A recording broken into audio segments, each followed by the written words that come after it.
మహిళలందరికీ 2,500 రూపాయలు ప్రతి నెల ఇస్తామన్నారు. ఇప్పటికే 8 నెలలు అయిపోయింది. బహుశా ఈ బడ్జెట్ లోనైనా పెట్టారేమో. మొదటి హామీ కదా. ఈ రాష్ట్రంలో ఉన్న మరి దాదాపు 1,500,000 అక్కా చెల్లెలు ఎదురు చూస్తా ఉన్నారు.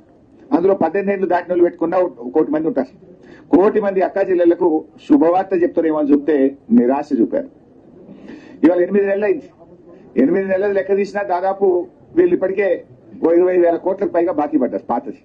పోనీ ఈ బడ్జెట్ అయినా పెట్టి ఇక ముందుకన్నా ఇస్తారేమో అంటే మహాలక్ష్మి పథకం కింద మహిళలకు మహా నిరాశను ఈ రాష్ట్ర ప్రజలకు మహిళలకు కాంగ్రెస్ ప్రభుత్వం నిరాశపరిచింది. ఇకపోతే ఆసరా పెన్షన్లు ఎంతో ఆశగా ఎదురు చూస్తున్నారు.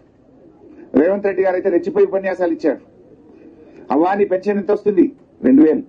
ఇగో డిసెంబర్లో ఇందిరమ్మ రాజ్యం రాగానే నీ పింఛన్ 4,000 అవుతుంది. నీ మన్మడి కాళ్ళు ఒత్తుతాడు, డీజిల్ కు పైసలు అడుక్కుంటాడు, పెట్రోల్ కు పైసలు అడుక్కుంటాడు అన్నాడు. మరి అడవిని 4,000 డిసెంబర్లోనే ఇస్తాను.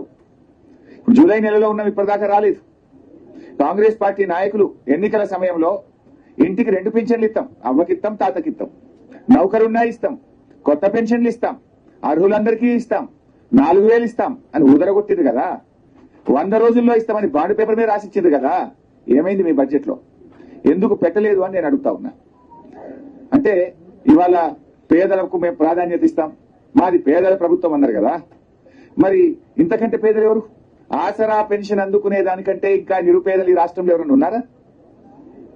వృద్ధులు, అభాగ్యులు, ఒంటరి మహిళలు, చేనేత కార్మికులు, గీత కార్మికులు, వికలాంగులు, మరి ఎయిడ్స్ పేషెంట్లు, డయాలసిస్ పేషెంట్లు, వీళ్ళకంటే పేదలు, వీళ్ళకంటే ఇంకా కష్టాల్లో ఉన్నటువంటి వాళ్ళు ఎవరైనా ఉంటారా?